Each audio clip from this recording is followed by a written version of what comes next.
Felipe, né, os dois que estão aí no começo da aula. Bom dia a todos aí. Vamos começar a falar um pouquinho mais de farmacotécnica, né? A gente vai falar de um assunto ainda bem tranquilo, né? Dentro da farmacotécnica e pode ser utilizado também, né? Esses produtos que nós vamos falar hoje, eles podem e são muito utilizados também na indústria de alimentos e cosméticos. A gente vai falar de aromatizantes, corantes e flavorizantes. Então a gente vai entrar nesse mundo da cor e do sabor dos medicamentos, tá? Eu estava até assistindo aqui a declaração de um político, né, o presidente da Câmara, Arthur Lira, acabou de falar assim, remédios políticos são todos amargos, né? Então, fiquei com essa frase na cabeça, né, remédios políticos são todos amargos. Na farmácia, a gente sabe que os remédios são amargos, e é o que a gente vai estudar hoje. A gente vai estudar as maneiras de deixar esses remédios menos amargos, né? Eu achei bem interessante ele falar isso. Mas isso foi uma crítica, né, lógico, ao desenrolar dos fatos que vem acontecendo, não só nessa pandemia, mas há anos no Brasil, né, políticas bem desastrosas, né, a gente trabalha aí com políticas cada vez que parece que os caras acertam cada vez menos, né, então vale a frase mesmo, os remédios políticos são todos amargos. Mas o nosso foco aqui não é política. O nosso foco aqui é medicamento, saúde, não importa quem seja, ou que político seja, ou a índole da pessoa, nós vamos ter que tratar, né? Nós somos da área da saúde, a gente não escolhe paciente. Então a gente vai fazer remédios docinhos para todos, né? A nossa função também é um pouco confeiteiro, né? Nesse momento aqui de estudar a questão dos corantes. A gente se vira um pouco para o lado da confeitaria. A gente tenta mascarar sabores e dar novos sabores a coisas que não têm um sabor tão bom, né? Então, a gente vai trabalhar na aula de hoje a aplicação de corantes, aromatizantes e edulcorantes em medicamentos, né? Alguém pode confirmar se os slides estão ok? Tá vendo normal os slides? Tudo certo, pessoal? Sim. Uhum. Tá bom. Se der algum problema, vocês me falam, tá? Que a gente tá tendo alguns probleminhas, às vezes o Teams para de mostrar os slides. Então, a gente traduzindo esse texto aí, nós vamos trabalhar com cor, aroma e sabor, né, dos medicamentos na aula de hoje. Bom, e é o grande desafio de todo mundo, né? Fazer as pessoas entenderem que o remédio é necessário, fazer seu corpo entender que o remédio é necessário, né? Muitas vezes você está colocando ali uma coisa química, um invasor no seu corpo, né? Algo que está fora dos padrões do que o seu corpo está acostumado, principalmente na questão do aroma ou do sabor, né? Ou seja, ele tem um sabor amargo, não é um sabor bom. Mas muitas vezes também o remédio não tem a aparência desejada e tem a cor feia, né, o cheiro ruim, então tem que alterar também essas proporções, né? E a gente tem que um dos maiores desafios realmente são as crianças, principalmente porque o paladar da criança é muito apurado, né? Eu acho que quando a gente vai crescendo, vai ficando adulto, as nossas papilas elas vão sendo assim tão bombardeadas com sabores novos, com odores novos e então a gente vai se acostumando com o sabor amargo, né? É lógico que não é para todo mundo, tem gente que passa a vida toda e não gosta de coisas amargas, mas o nosso paladar vai se habituando. Para as crianças é tudo mais acentuado. Então, se você dá um doce para uma criança, ela vai sentir esse doce 5, 10 vezes mais doce do que o adulto, né? Porque ainda o cérebro está adaptando as sensações e realmente as nossas papilas acabam que elas ficam menos sensíveis aos sabores com o passar do tempo. né? Só você lembrar, se você comer um doce que você comeu na infância, né, comer ele hoje, talvez você não vai achar ele tão gostoso assim, porque o seu paladar não vai ser mais tão apurado para o doce quanto era quando criança. Eu tenho um caso interessante que eu gostava muito daquele dadinho. Não sei se vocês já viram, que é um quadradinho ceboso com bastante açúcar. Aquilo para mim era uma maravilha. Esses dias eu achei na padaria, comprei um pouco de dadinho, comi um e joguei o resto fora, porque tava puro sebo, puro gosto de gordura, né? E com os chocolates a mesma coisa, né? Os chocolates, algumas marcas nacionais mais baratas, quando a gente é criança a gente come tranquilo, hoje em dia você vai provar, o chocolate parece que só é uma mistura de sebo e gordura, você não sente o gosto do cacau, né? Então você acaba optando por marcas um pouco mais caras, mas é assim, é o desafio nosso, do nosso paladar, e o farmacêutico tem que entender esse mundo, porque a medicação, ela não é só você tem que tomar e pronto, né? Então, você tem que trabalhar também com essa sensorial, porque é um produto que vai ser comprado, tá? Então, se esse produto vai ser comprado, ele precisa ter a melhor palatilidade possível. A pessoa está pagando por um produto, né? Então a farmacotécnica traz essas questões.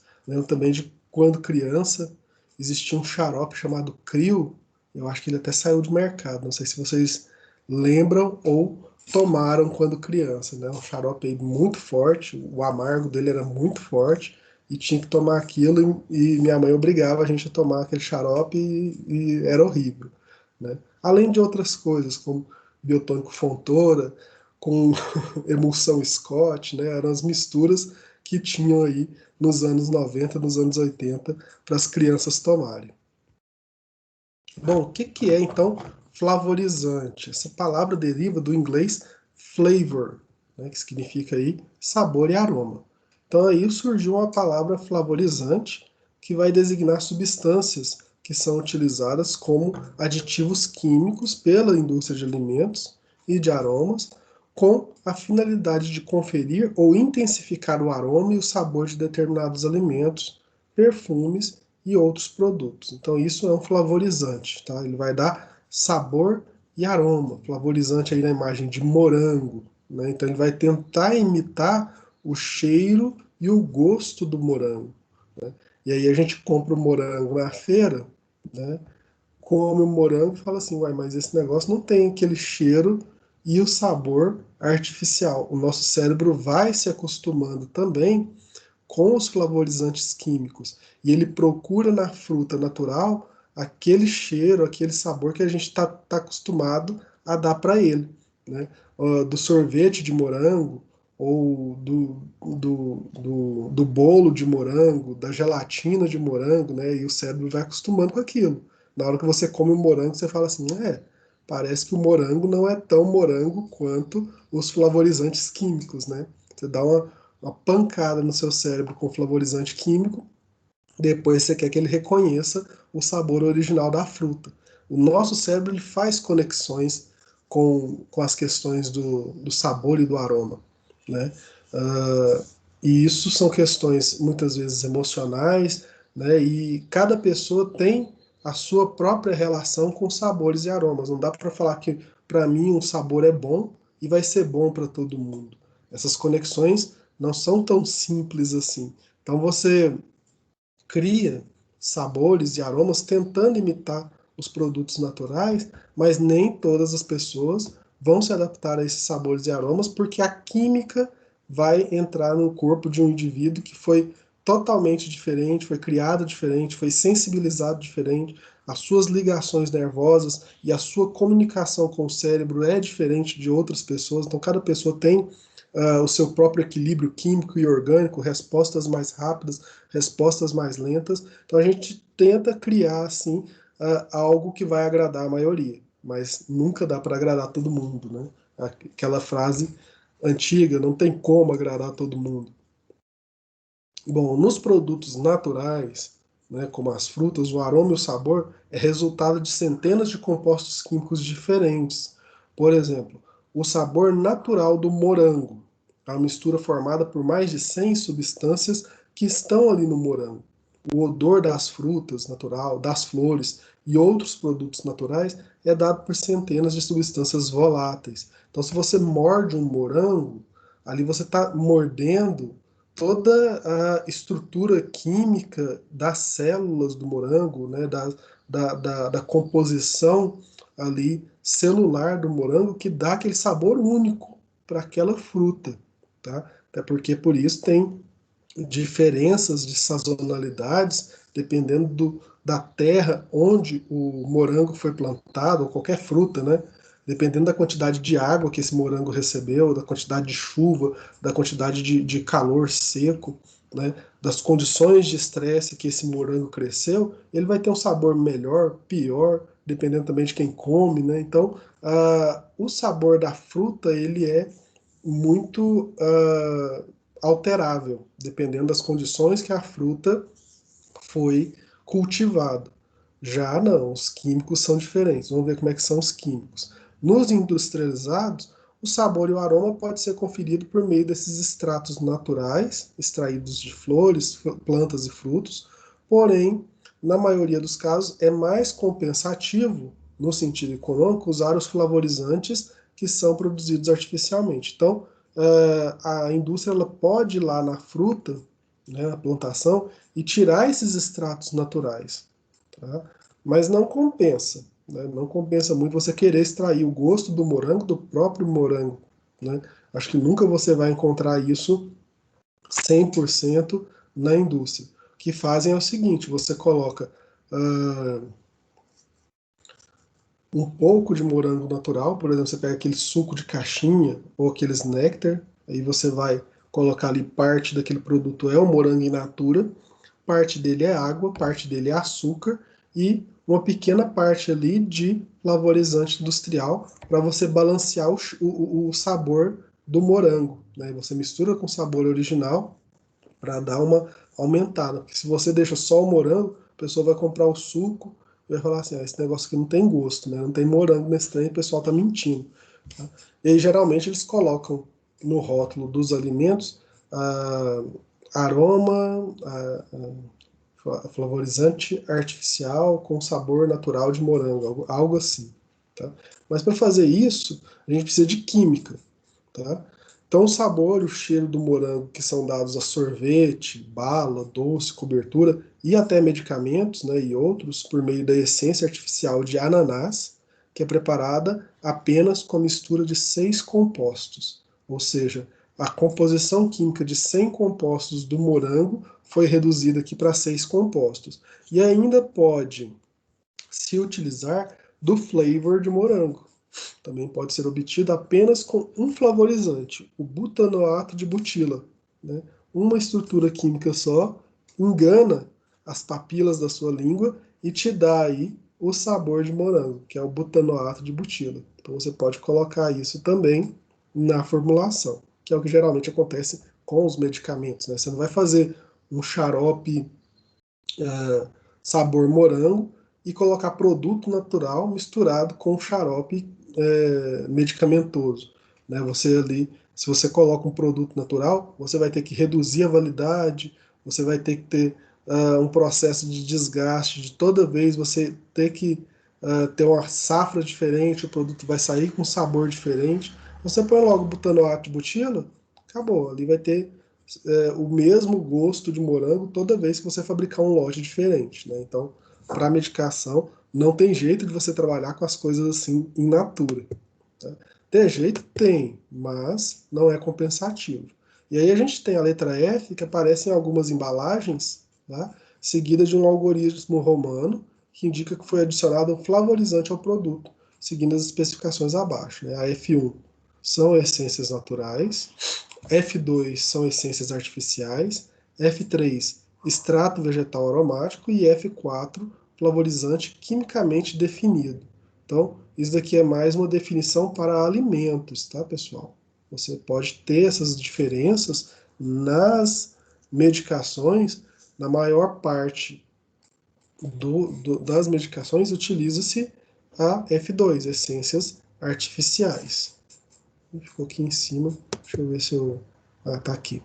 É que eu coloquei aqui em cima da foto, mas aqui está ela, a mesma frase, fora da foto, né? Então, a grande parte desses flavorizantes pertence à função orgânica dos ésteres, tá? Que são obtidos a partir de um ácido carboxílico, no qual o hidrogênio da hidroxila é substituído por um radical orgânico, né? Então, aqui a gente tem ácido carboxílico, né? E aí nós temos aqui um oxigênio, aqui, um hidrogênio da hidroxila, que é substituído por um radical. E aqui a gente tem alguns, né, produtos, né, nomes e flavors. Quando você tiver um sabor ou o gosto de maçã, usa-se o acetato de etila. Para banana, acetato de isopentila. Para laranja, acetato de octila. Abacaxi, butanoato de etila. Morango, butanoato de butila. E pera, etanoato de isopentila. Então você imagina as possibilidades de você criar um sabor de uma fruta que tem ali milhares de substâncias misturadas em apenas uma composição de éster, né? Um éster aí, uma única substância com o sabor de uma fruta inteira. Mas se a gente estivesse fora da pandemia, a gente poderia ir ao laboratório, né? Poderia verificar se nós temos alguns desses compostos do laboratório para fazer uma aula sensorial desses flavorizantes, né? São aí flavorizantes químicos que são amplamente utilizados na indústria de alimentos, medicamentos e muitas vezes até de cosméticos.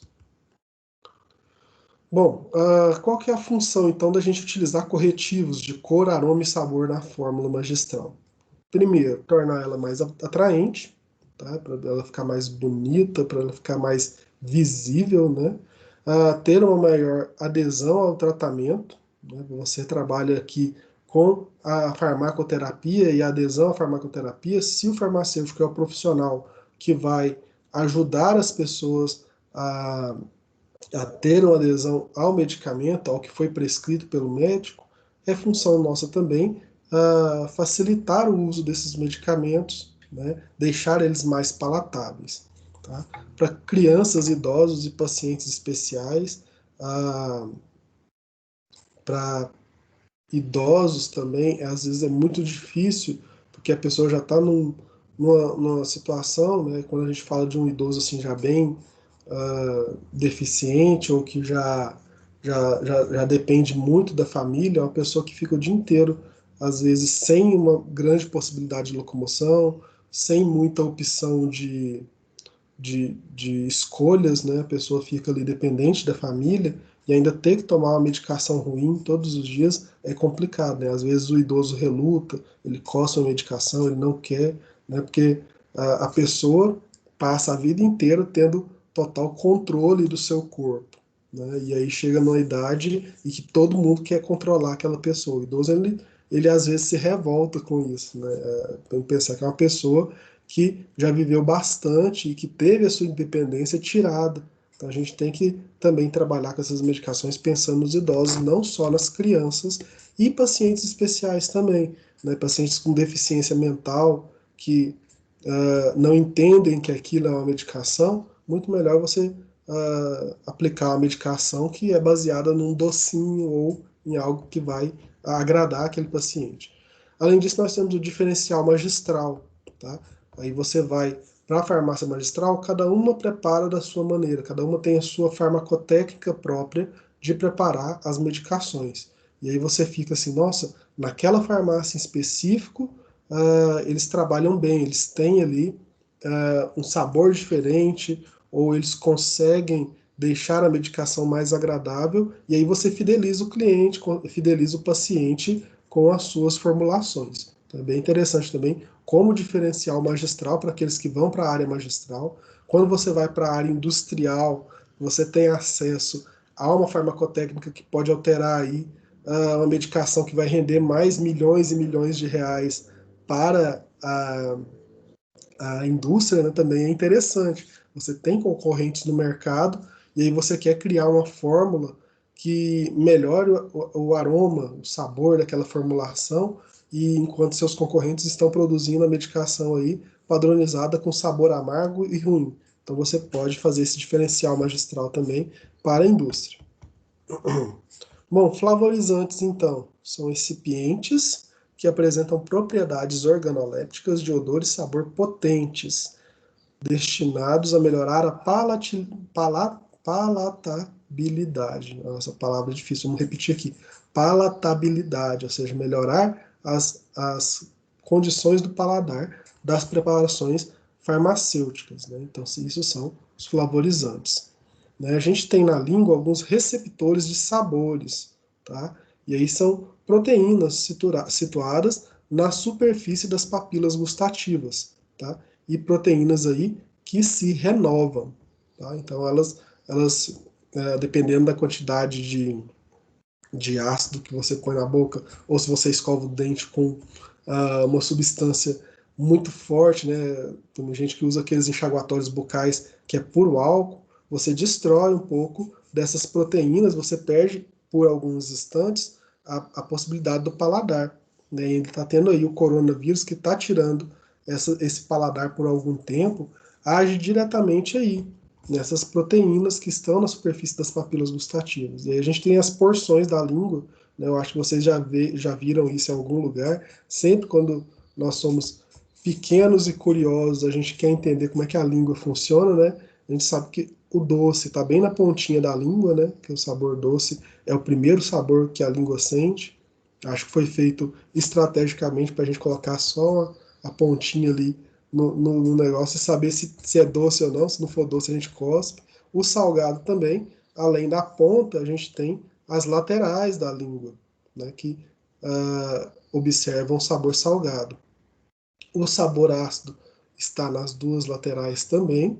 E o amargo geralmente é no fundo, aquele fundinho, aquele resto amargo. Por isso que às vezes vocês tomam a medicação e na hora que você está tomando está docinho. Na hora que termina vem aquele amargo no fundo por conta disso. As papilas gustativas do amargo estão no fundo da língua. Né? Então essas são as superfícies gustativas. Né? E aí a gente tem os sabores primários, né, que são doce, salgado, ácido e amargo, que a gente viu na imagem. Tem também o umami, que é percebido no centro da língua, que ele é ativado pelo Ajinomoto, né, que é aquele realçador de sabor que aumenta a percepção dos sabores. Existe esse sabor umami. Né? Muita gente não define muito, não sabe diferenciar muito o que é esse sabor humano. Então a percepção do sabor é dada não só pelos receptores, mas por um conjunto. Né? Eu já falei para vocês, além do paladar, olfato, visão, os fatores psicológicos e fisiológicos da pessoa. Todo esse conjunto de misturas, né, que gera aí no final o sabor, e a pessoa vai decidir se é ruim ou se é bom. Tá? Então, nem brigadeiro agrada a todo mundo. Né? Você não pode falar que um sabor é universal. Algumas pessoas vão considerar ruim, vão considerar bom, porque essas interações com o paladar vão ter aí desdobramentos psicológicos e fisiológicos nas pessoas. Tá? Aqui é estrutura química e sabores, né? Por exemplo, quando a gente tem um sabor ácido ou azedo, é uma grande concentração de íons H+, né? Que são características dos ácidos. Então, quanto mais íons H+, mais a gente sente o sabor ácido ou azedo, né? Na estrutura química. Já o sabor salgado são compostos inorgânicos ou de baixo peso molecular, quando você tem pequenas moléculas, e aí você tem a ativação na língua do sabor salgado, né? A presença aí de cátions ou ânions. Por que a gente estuda isso? Por exemplo, se você tem uma medicação que é muito azeda, provavelmente ela está muito ácida, então você vai ter que regular o pH dessa medicação para diminuir esse sabor ácido. Lógico, se isso não for interferir na medicação, né, você vai ter que reduzir essa quantidade de íons H+, para que diminua também o sabor ácido da medicação. Se ela está muito salgada, você vai ter que verificar se tem muito cátion ou muito ânions ali dispersos naquela solução ou naquele medicamento. E ele tem outros. Para o sabor amargo, são substâncias orgânicas de alto peso molecular, como por exemplo os alcaloides, as anfetaminas, né, a morfina, e as amidas, como a cafeína. Então, são substâncias muito grandes, né, que a sua língua vai reconhecer como amargo. Tá? E já o sabor doce são compostos polihidroxilados de baixo peso molecular, como por exemplo o ciclamato. São combinações de aminoácidos e outras combinações. O sabor doce ele é bem variável, tá? E ele é bem específico para a língua ali, com uh, com essas características aqui de sabor doce. Tá? Então, essas são as características das estruturas químicas dos sabores. Tá? A gente tem aí alguns exemplos desses flavorizantes para corrigir ou melhorar esses sabores. Né? Por exemplo, o óleo de anis, deixa eu só desligar um alarme aqui.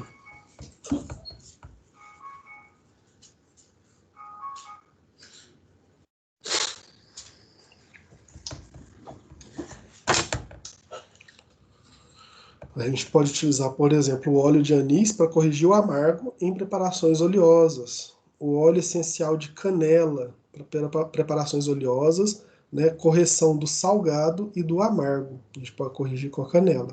Óleo essencial de menta, correção do sabor amargo e tira a sensibilidade do paladar. Por isso, quando a gente escova o dente por muito tempo, né, e a gente coloca uma solução de menta por muito tempo na nossa boca, o nosso paladar ele perde a sensibilidade por conta disso. A menta ela desensibiliza o paladar.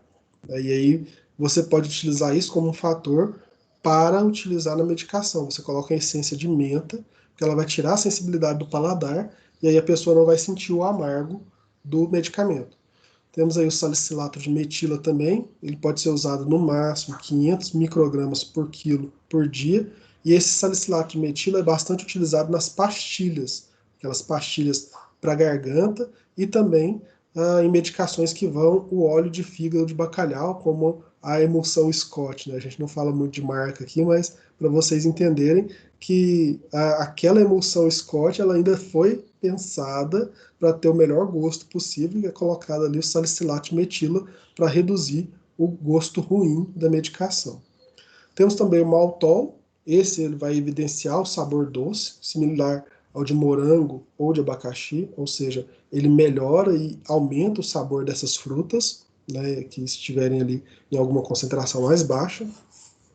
O mentol também é bastante utilizado, né, concentração usual para suspensões orais, né, esse mentol, olha para você ver, 0,003%. Né? Xarope, 0,005%. É um pouquinho do pouquinho que você utiliza de mentol. Para pastilhas, até 0,4%. Para pasta dental, 0,4%. Então, ele é utilizado em enxaguatórios bucais, até 2%. Para corrigir o amargo e para desensibilizar o paladar. Temos ainda o ácido cítrico, que mascara. Só um minutinho, pessoal. Deixa eu só resolver um negocinho aqui com minha filha.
Oi, pessoal, voltei, só tava alterando aqui algumas coisinhas que minha filha acordou.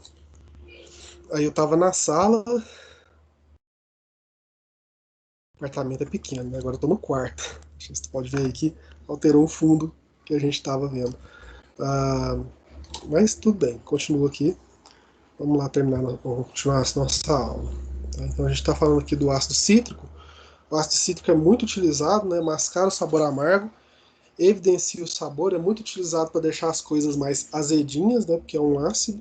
E o cloreto de sódio, que é o sal, né? Cloreto de sódio, ele suprime ou ele diminui a sensação de amargo das medicações.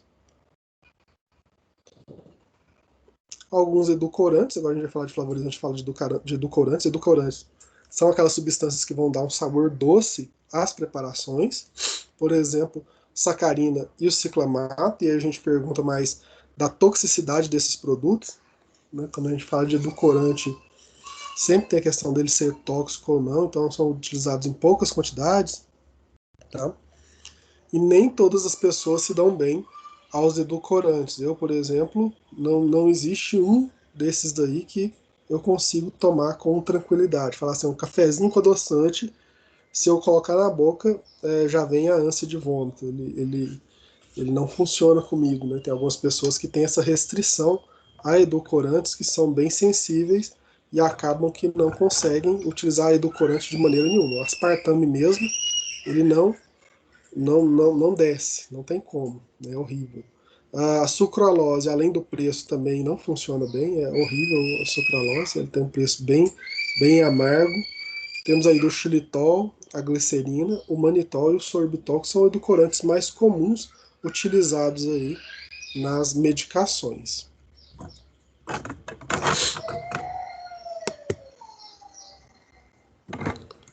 Bom, aqui a gente tem algumas correções com flavorizantes, né? O sabor doce, flavorizante, a gente pode colocar baunilha, tutti-frutti, uva, cereja, tem vários flavorizantes. Para o salgado, anis, amêndoas, hortelã, né? Tem vários tipos de flavorizantes que a gente pode utilizar para mascarar o salgado. Para aqueles sabores mais metálicos, né? A gente pode utilizar o flavorizante marshmallow, lima, limão, laranja, guaraná, vários outros aí. Pro amargo também o anis, café, chocolate, cacau, caramelo, né? E muitas indústrias já fazem assim para medicações mais amargas a mistura com chocolate ou café, né? Para mascarar o sabor amargo da medicação. O ácido também, limão, grapefruit, laranja, abacaxi, cereja, groselha. E o oleoso, menta, anis, canela e hortelã. A gente tem que saber sempre balancear algo, né? Se você tem algo, uma medicação que ela é muito ácida, por exemplo, uma medicação que tem um sabor muito ácido, você já pode partir dali para colocar alguma fruta cítrica como flavorizante, né? Então aí ajuda a melhorar um pouco a palatilidade.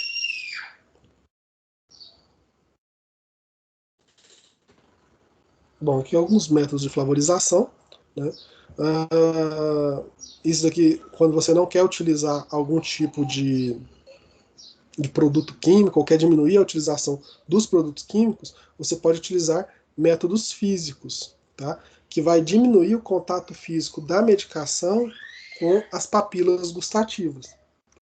Por exemplo, você pode preparar suspensões e não soluções, tá? Então você, quando prepara uma solução, você tem que solubilizar muito bem o seu medicamento. E por esse medicamento estar muito solúvel, aumenta a, a, como é que fala? A, desculpa, a sensibilidade da língua com relação àquele medicamento. Então, se ele está muito solubilizado, a língua sente ele mais fácil. Quando você faz uma suspensão, ou seja, você suspende ele no líquido, você diminui ali o gosto daquela medicação, que é contato da medicação com a língua. Nem sempre funciona. A gente tem aí, quando a gente lembra de suspensão, né, que são aquelas medicações que precisam ser agitadas antes de serem tomadas, a gente pensa em antibiótico, e geralmente antibiótico tem um gosto bastante ruim. Imagina, em suspensão já é ruim, imagina se fosse em solução. Seria horrível, ninguém daria conta de tomar. Tá?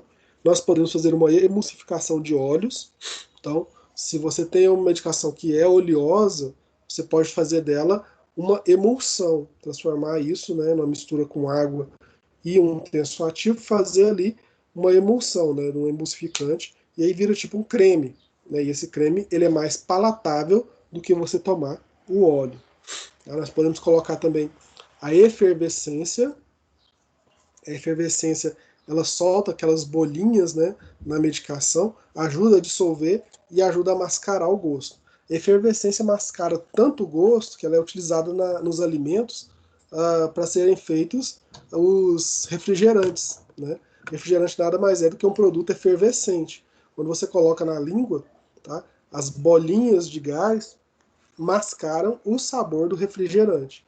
Tanto é que se você for tomar uma Coca-Cola sem gás, ninguém gosta. O sabor da Coca-Cola sem gás é horrível. Por quê? Porque tem ali a efervescência que vai mascarar o sabor da Coca e dar um novo sabor para aquele refrigerante.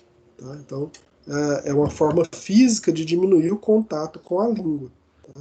Você pode aumentar a viscosidade, deixar o produto mais grosso, tá?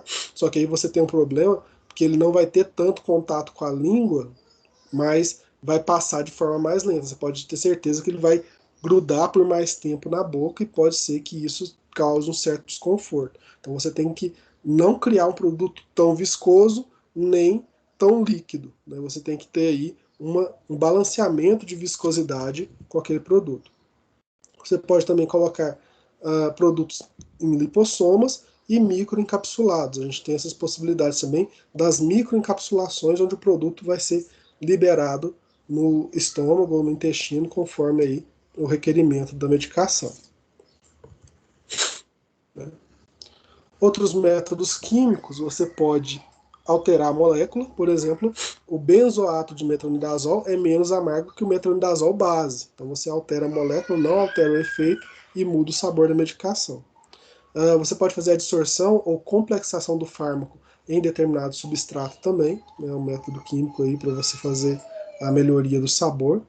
Para métodos fisiológicos, você pode utilizar agentes dessensibilizantes da língua, eu já falei deles, como o mentol, a menta, o anis, a capsaicina e acidulantes. A capsaicina é interessante, que ele é o extrato da pimenta.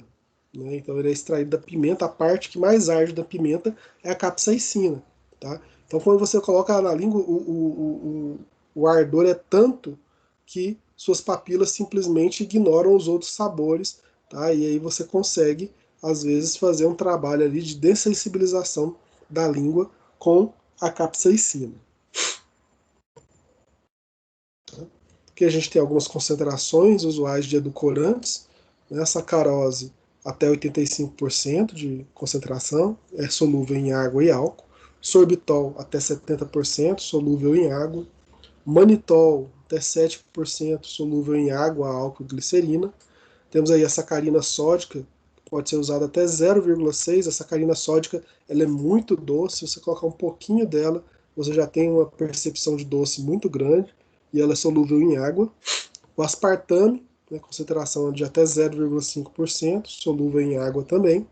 Ciclamato de sódio, 0,17%, solúvel em água. O xarope de milho, concentração de até 60%, solúvel em água e parcialmente com etanol. E a frutose, concentração de até 99,5%, solúvel em água. Então nós temos aí que alguns edulcorantes você pode colocar numa quantidade muito grande e outros você pode colocar numa quantidade muito pequena. Você fazer, por exemplo, o uso do sorbitol, 70%, você pode colocar basicamente o sorbitol, que é um xarope, né? Ele é uma solução xaroposa, colocar o princípio ativo e misturar, completar o restante do volume com água. Tá? O sorbitol é um dos mais fáceis de fazer isso na farmácia de manipulação. Bom, um pouquinho sobre a legislação dos edulcorantes, a gente tem a portaria da Secretaria de Vigilância Sanitária, do Ministério da Saúde, número 540 de 97, né? Ela foi proposta pela Agência Nacional de Vigilância Sanitária, Anvisa, determina que um aditivo alimentar só pode ser utilizado quando estudos toxicológicos forem conclusivos positivamente, atestando aí um risco mínimo ao consumidor. Tá? Então, um aditivo alimentar também pode ser utilizado para medicações, né, e a gente tem aí alguns limites. Por exemplo, quantidade de consumo de diversos edulcorantes no Brasil, a gente pode observar a seguir. Para a sacarina, lógico que esses limites são bem altos, tá? Então não se utiliza nem um pouco disso, nem não tão pouco disso, né? Os limites aqui são bem altos mesmo, e bem menos que isso já dá um sabor doce para medicação, tá? Sacarina 5 miligramas para cada quilo de corpo. Desculpa. O acesulfame de potássio de 9 a 15 miligramas. A estévia 5,5 miligramas para cada quilo, isso lógico. Aspartame 40 miligramas para cada quilo. E a sucralose 15 miligramas para cada quilo corporal. Então, isso aqui é muito utilizado, essa tabelinha, em alimentos. Não houve ainda especificações para sorbitol e xilitol, mas eles são bastante utilizados na indústria de medicamentos. O xilitol e o sorbitol que dá aquele doce que você sente quando você escova os dentes ali com o creme dental. Ele é bastante utilizado no creme dental, esses dois produtos. Algumas aplicações e benefícios dos edulcorantes, então eles são, além de serem utilizados como aditivo alimentar, apresentam ainda outras utilizações, como xaropes medicinais, produção de medicamentos diversos, produção de pasta dental e soluções bucais. A gente já viu essas aplicações aí, tá? Bom, e essas outras utilizações dos edulcorantes baseiam-se nos estudos científicos que atestam os seguintes benefícios para essas substâncias. Eles prolongam, por exemplo, a vida útil do alimento, reduz a ação bacteriana e fúngica nos alimentos, né? Então você pode utilizar esses produtos nos alimentos também. Eles têm um efeito não cariogênico, né? Então são produtos doces que não fazem a formação de cárie, como o açúcar. Tem um efeito antihipertensivo, alguns estudos indicam a diminuição ou a regulação da pressão arterial pela utilização dos edulcorantes. Eles são anti-hiperglicemiantes, alguns estudos indicam a redução do nível de glicose no sangue.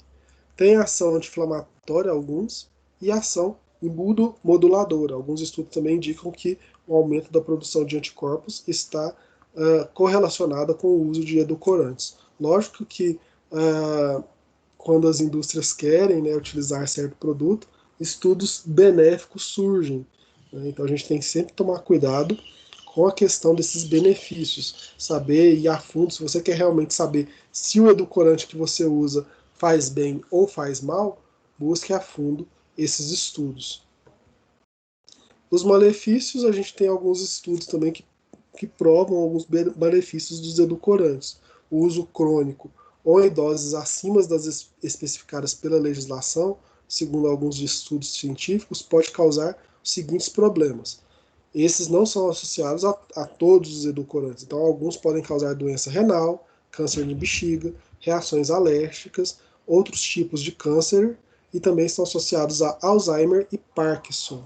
Tá? Mas nunca são estudos que mostram conclusivamente quais são as quantidades e o que a gente realmente pode utilizar. Então, sempre utilizar com moderação, nunca demais, né, para não causar problemas ao corpo. Por último, os corantes, né? Substância corante, qualquer composto orgânico ou inorgânico natural ou sintético, que independente de possuir ou não atividade farmacológica, é adicionado às formas farmacêuticas com a finalidade única de corá-las ou alterar sua cor original. Né? A gente tem que as substâncias corantes dependem do tamanho da partícula e tem um tamanho de partícula menor do que os pigmentos e são solúveis em água. Já os pigmentos têm um tamanho de partícula maior e são insolúveis em água. Então essa é a diferença de corante e pigmento, é o tamanho da partícula. Tá? Por definição, corante é qualquer substância que dá cor a uma superfície. No caso dos cosméticos, né, essa superfície seria cabelo, pele, unha ou mucosa. Então a gente tem esses corantes tampando ou melhorando esses locais no cosmético. Eles são divididos aí em duas categorias: os naturais, extraídos de frutos e vegetais, e os sintéticos, que na sua maioria são substâncias orgânicas, cíclicas e aromáticas.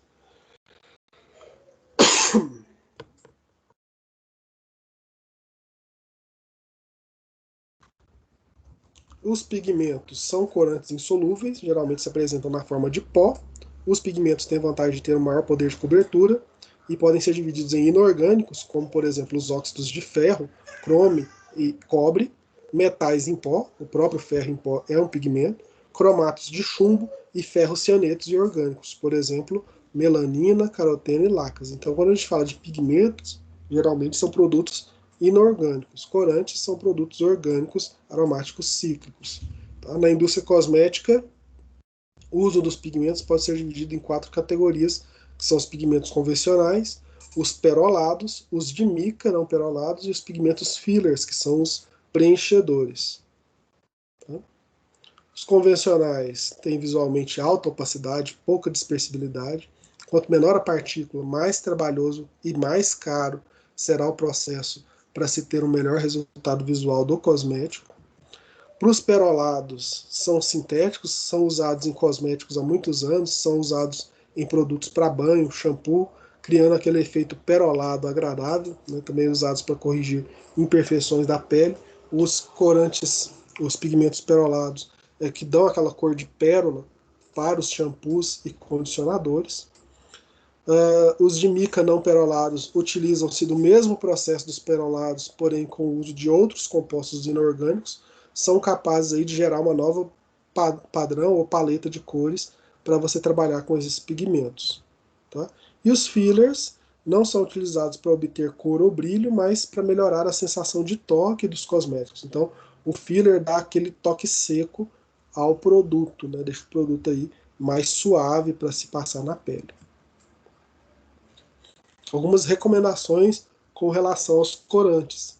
Eles têm que ser atóxicos e farmacologicamente inativos. Eles têm que ser certificados e aprovados para esse uso. Né? Saber quais são as quantidades mínimas que podem ser utilizadas, né? E as máximas também. Né? Você não precisa utilizar muito corante. Quando a gente vai para uma aula, principalmente nas aulas de cosmetologia, o aluno ele quer colocar muito corante para deixar o negócio muito colorido. Você não pode fazer isso. Tem que colocar uma quantidade mínima de corante possível para colorir a medicação. Combinar harmonicamente com flavorizante. Por exemplo, se você faz um xarope de uva na cor verde, não fica legal. A gente tem uva verde, mas a uva geralmente está relacionada ao roxo. Se você faz aí uma pastilha de maracujá e você abre essa pastilha, ela tá vermelha, né, a pessoa vai achar assim, mas é maracujá ou é morango? Então a gente tem que saber harmonizar a cor com o flavorizante, o corante com o flavorizante. A gente tem aí corantes naturais, como a clorofila, o carmim, o caramelo e os carotenoides, tá? E tem sempre que ver a questão da alergenicidade, né? Esses corantes podem ser alérgicos, tá? Podem causar alergias às pessoas. Tá? Segundo o FDA, tá, nos Estados Unidos, corantes FDC para alimentos, medicamentos e cosméticos, por exemplo, amarelo crepúsculo. Nós temos os corantes D e C para medicamentos e cosméticos, por exemplo, vermelho hispânico, e os corantes de extrato D e C, medicamentos de uso externo e cosméticos, por exemplo, o verde alizarina. Então, lá no FDA ele tem corante que pode ser utilizado para alimento, medicamento, cosmético, outros só para medicamentos e cosméticos, e outros só para cosméticos e medicações de uso externo. Não podem ser ingeridos. E aqui é um corante bem utilizado, né, que é o conchonilha, né, que é um pigmento feito com Dactylopius coccus, que é um inseto mexicano. Então são necessários cerca de 70 mil insetos esmagados e fervidos para produzir aí só 450 gramas do corante. Então bilhões de insetos são criados e destruídos todos os anos apenas para a finalidade de dar a cor, a biscoito, leite de soja, sabor morango, né, os gelados de frutas vermelhas e outros. Então, o corante cochonilha é utilizado também em tintas corantes para roupas, cosméticos, shampoos, batons e sombras. Seu consumo pode provocar algumas reações alérgicas às pessoas e é comumente especificado como corante natural carmim de cochonilha, corante natural carmim ou corante conchonilha. E tem essas especificações, CI 75.470 ou E120, que é um corante natural feito desse inseto aí. Ó, precisa de vários insetos para fazer um pouquinho de corante vermelho para ser aplicado aí nas várias coisas.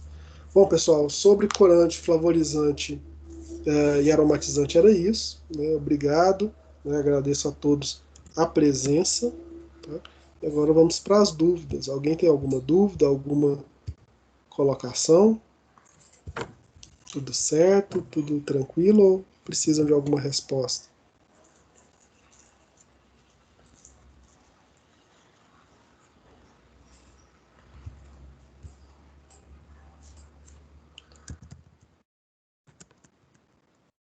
Vamos ver se vocês estão fazendo a atividade. Passei a atividade para vocês lá no encontro 3 da unidade 2. Será que todo mundo já fez essa atividade para eu lançar no sistema? Tecnologia farmacêutica.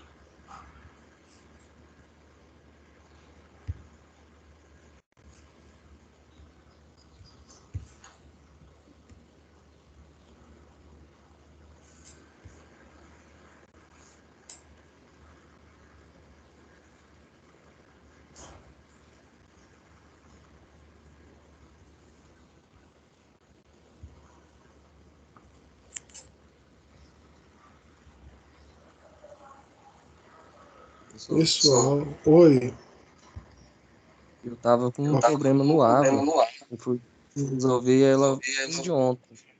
Uhum, Ainda não consegui fazer porque esse Ava meu já pediu para me atualizar quadro de horário já umas 3 vezes. sério. Que até agora Foi. só três pessoas resolveram a atividade. Pois é, eu tô com problema no Ava, inclusive as outras matérias minhas também ficou pendente algumas atividades. Professor, E eu mandei até para a Ô, coordenadora falando que eu não bom podia dia. ficar prejudicado porque bom dia. era o Ava, né? E Vou eu que tava esperar e com depois um falo. problema. Eu cheguei na aula agora. Tem atividade avaliativa? Só peguei a atividade. Atividade avaliativa tem no AVA, eu postei já. Tá bom. Unidade 2. Isso, unidade 2 encontro 3 da unidade 2, tá?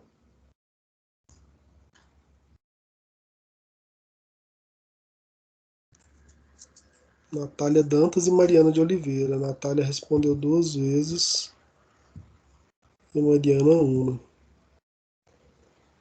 Estranho, respondeu 2 vezes.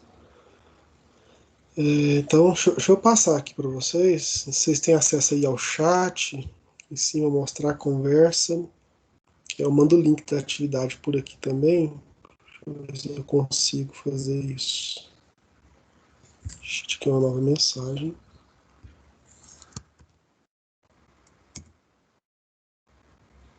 Pessoal, abram aí o chat do Teams, né, na conversa. Eu acabei de mandar aí o link. Vê se vocês conseguem acessar o formulário para responder a atividade. Que para quem não tiver acesso pelo,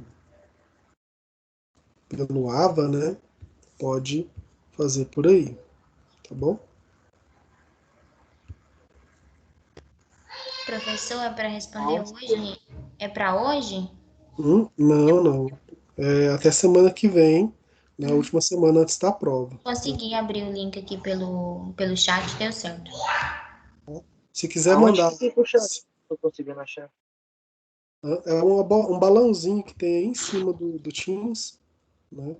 Que tem aí o tempo, mostrar participantes e conversa, né? O chat de reunião.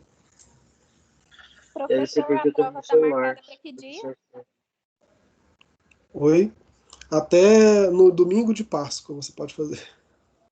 Fica mais fácil. Até dia 2 é sexta, 3, até dia 4 de abril. Porque na outra semana já é a prova, né?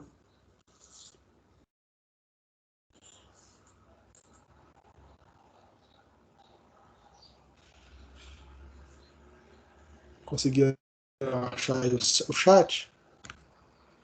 Para quem Não, pegar esse professor, eu link acho que aí, eu tô no celular.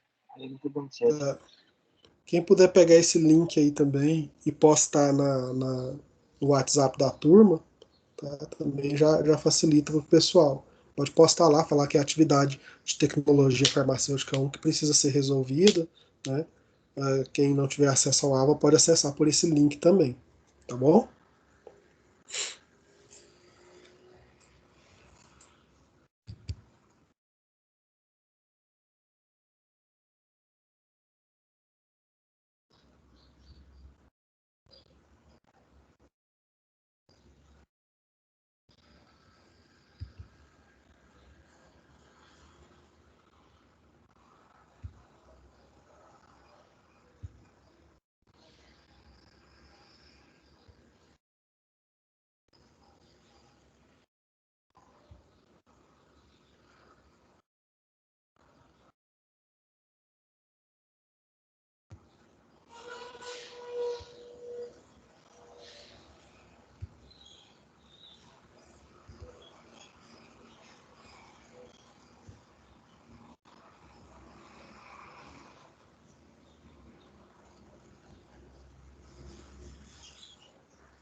Bom, pessoal, vou lá então.